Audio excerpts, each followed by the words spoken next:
მოგესალმებით, წარმოგიდგენთ ვიზას და Fox Georgias ერთობლივ პროექტს პოდკასტების სერიის ფორმატში, სადაც მოწვეულ სტუმრებთან ერთად განვიხილავთ საქართველოს ინოვაციების ეკოსისტემას. ეს პროექტი ღია დისკუსიების პლატფორმის შესაქმნელად კიდევ ერთი წინ გადადგმული ნაბიჯია, რომელიც მოგცემს შესანიშნავ შესაძლებლობას მოწვეულ სტუმრებთან, ექსპერტებთან, ვიზასა და მის პარტნიორებთან ერთად შევაფასოთ და ვიმსჯელოთ ინოვაციების ტენდენციებზე, კულტურასა და მის აქტუალობაზე. ეს პოდკასტი იქნება ინგლისურ ენაზე და ჩემი სტუმარი იქნება Oleksandr Stelmakh, ვიზას ციფრული გადაწყვეტების დირექტორი. Mr. Stelmakh, thank you for being with us and taking our questions. So my first question will be, what is Visa's vision of the numerous of electronic wallets and mobile payment systems emerging lately? Thank you for the question. Visa big goal is to make the payments accessible for any kind of customer. So our vision is to make to enable the payments in any method which our card holder or even the person who is not holding our card yet will be able to pay. That's why we highly support all the payment wallets, all the ecosystem players who are starting their business and just giving some additional convenience and speed and also some additional value-added services for the payments infrastructure. So I can say, we are moving from global players like big wallets like Apple Pay, Google Pay, Samsung Pay to more local ones. We highly support issuer wallet projects which are also present in Georgian market, and also various e-commerce players. And there are maybe few thousands of them which are live now.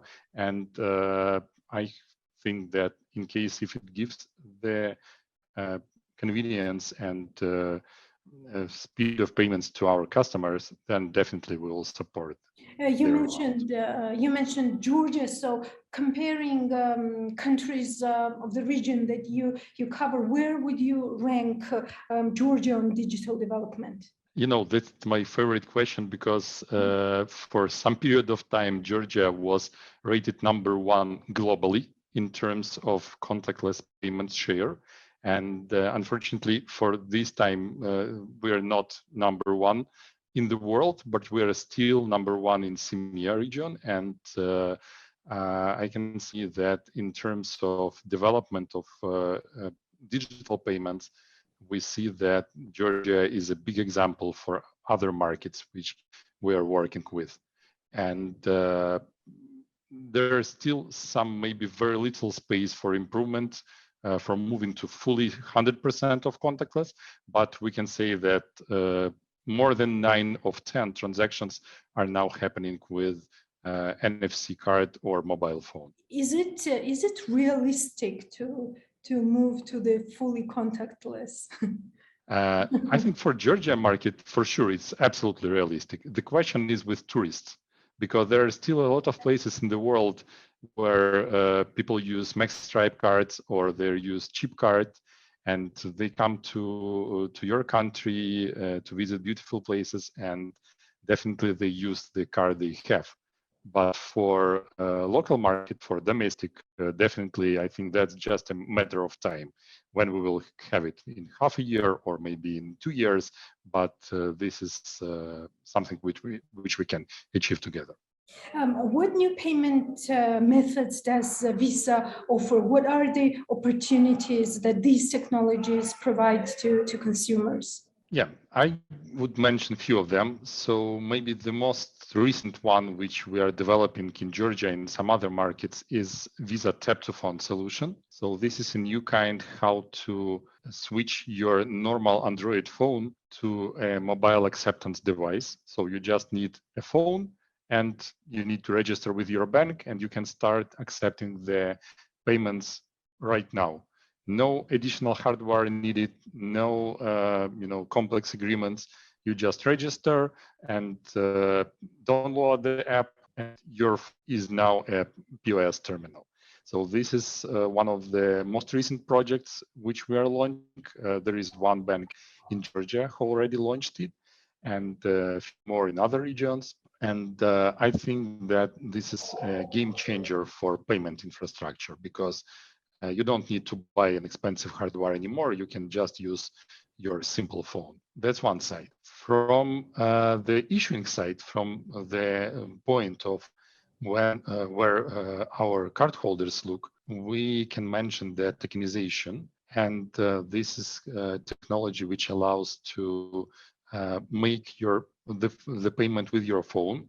I can say Apple Pay, which is launched in Georgia, is based on it, and also we have few issuer wallets, and also we have Garmin Pay, which is wearable devices which you can use for payment. And this brings convenience. You don't need to have your card. You just take your phone and very easily tap it on the mobile device or a normal POS terminal. There is also a possibility to withdraw money in Georgia. So few banks have their contactless ATMs. So even when you come to the branch to get some cash, you don't need a card anymore. You can do it only with your phone. And this is also a story which brings us to the question: do we really need a plastic card? So is it really Only needed? mobile, right? True, because when we just think about how many plastics are printed, then used, then utilized, and so on, the question is that the people who start using these payments with Apple Pay, with issuer wallets, and with other payment methods, uh, we we think and we see from our statistics that they are switching to the fully mobile experience. They, more use the mobile phone and only do few transactions with the card. And I can say that there is a lot of people who switch fully to the digital mode. And that is also one of the things which we highly support on Georgian market. We have a lot of clients who launched their digital-only issuance products, and they allow cardholders to issue a card just in the mobile application. So you don't need to go to the branch. You don't need to receive your card by post. You just click few times in the app, and your card is immediately delivered to your mobile banking application and can be used in few minutes after your request. So this is a big story, and in time of pandemics and last year when we all switched to lockdown mode, this is booming really in Georgia and also other markets. But this is a bigger trend which we see. Yeah, so for digital solutions, pandemic is more of an opportunity, right? It seems so. You mentioned several times banks and cooperation with business cooperation with Georgian banks, but what we see is that the payment ecosystem is changing rapidly, right? There's a lot of new players, big or small. How do you approach cooperation mainly with small players like startups, fintech, etc.? Yeah, so this is definitely very important because these players are building their own payment solutions, and we want to bring them on our infrastructure. We had a biggest infrastructure globally, by payment network, and definitely there is a need for a simple access for various types of players. I can mention here that we have, first of all, we have a fintech enablement program which allows them to onboard with Visa. And also we have a very powerful platform called Visa Developer Platform, where there is few dozens of various open APIs which can be utilized by any kind of players. So it can be a bank, it can be a payment service provider, it can be a fintech company or a merchant.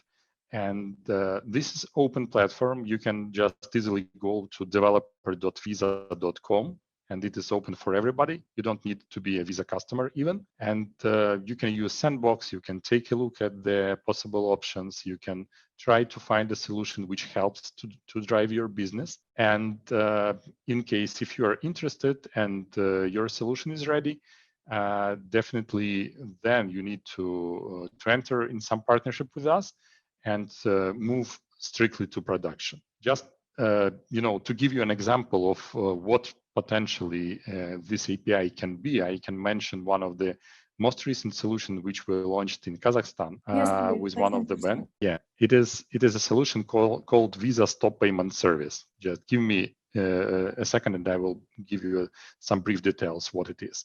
So the idea of the solution is then when you have a subscription, like let's say you can be subscribed to Netflix, to Apple Music, to YouTube Premium, any other service which you use on subscription model, and you pay monthly. And for some reason, for example, you want to switch it off. So now what is happening? You need to go to the website, find where somewhere in the settings, ask them not to charge you anymore. And usually it's not so easy to find. And you can spend a lot of time by trying to find the button to switch the solution off. That's why we see the situation that a lot of cardholders are just coming to the bank and ask to reissue their cards, to give them the new one and close the previous one, just not to use the subscription services anymore. And this is also not the best option because you will kill the card which has subscriptions, but you are also killing the card which is used in many other merchants, right? So the idea of Visa Stop Payment Service is to provide the ability to switch off a single subscription using the bank's mobile banking application. So you can just look at the number of subscriptions that you have for this particular card, and if you want to switch one of them, you just easily click a button, and the bank sends a special API call to Visa and says that our customer doesn't want to pay for this service anymore. And we switch it on VisaNet level, and this brings convenience that you don't need to go to the merchant. The transaction will never come again to your card, and also you can do it just in a few seconds within your mobile banking application which you use. Yes. And I can say that, yeah, we launched this first time in CEMEA a month ago in Kazakhstan, and there is huge interest for this service because as you see, the subscription model are also evolving, and there are a lot of players who charge for monthly basis for music, for some content, maybe for hosting services, any other things, but this is also in trend now. Do you see that demand for Georgia as well? Yeah, we see the rapidly growing number of transactions, and we are in discussion with few banks on that topic, and we are open to support it for any of our clients. As I already told, the service is open. This is open API, so you can easily go to website and code everything on your site, and only after that you will need to sign a simple agreement to go to production. So it's very easy for implementation. Mm-hmm. Simple and comfortable. Just to sum up and round up our conversation, so what is the future for digital solutions globally and for Georgia as well? Yeah, that's a very tricky question, Elene. Is it the future or the now? That's also a good question. For maybe for the last 5 to 10 years, which I work with payment industry, the question which everybody is asking: so when the payment cards will disappear? And 10 years ago, we were discussing, will it be in 3 years or in 5 years or in 7 years? And now we see that they already started. The process is started, right? So, and I can say it started maybe a year or a year and a half ago. So really, now we see a lot of customers which use the mobile payments in the phone, and the card is either at home or it is even not ordered from the bank. So the card is truly digital. That's definitely a future, and I hope that the share of our cardholders who are leaving the card in the bank, the physical card, will grow more and more. That's one side. Other side is definitely the growth of e-commerce, because our COVID pandemic shows that we were able to start, a lot of businesses started their delivery service just in 2 weeks, and they were going for it for the last few years. But when the COVID started and everybody, the businesses were shut down, they didn't have any other chance. So they need to do fast just to save their business, and they did. So what is very surprising, that a lot of small businesses, they build their delivery networks, they used maybe some postal services, courier services. So they changed completely their business, and they are moving to e-commerce world. And more and more sales are done through websites, through Instagram, Facebook, and many, many other platforms. So this is also a big trend, and I think that it will grow more and more. So we will have more online business than a face-to-face. And third, maybe question is how the people will interact between each other, how they will pay to each other, because just entering the full number of the card or also an IBAN is not the most convenient way.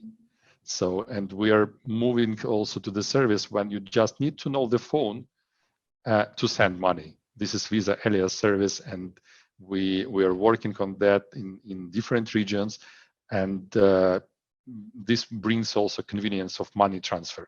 So you will not need to know the card number. You need to know the name. You need to know the phone number, or you need just to have this phone number in your phone book, in the phone, and that gives you the possibility to send money without any additional, parameters which you need to enter. So this will also move in that way, and I think that the future is in user experience and in the convenience of usage of various services. Thank you so much. Thank you for these interesting answers. Thank you, Elene. It was a pleasure to speak to you. Mine too. შეგახსენებთ, რომ თქვენ უსმენდით ვიზასა და Forbes Georgia-ს ერთობლივ პროექტს პოდკასტების სერიის ფორმატში. ვესაუბრეთ ვიზას ციფრული გადაწყვეტების დირექტორს Oleksandr Stelmakhs სწრაფად ცვალებად გადახდების ეკოსისტემაზე და ახალ მეთოდებზე, რასაც ვიზას თავაზობს რეგიონს და საქართველოს, მათ შორის მცირე მოთამაშეებსაც, როგორებიც არიან სტარტაპები და ფინტექები.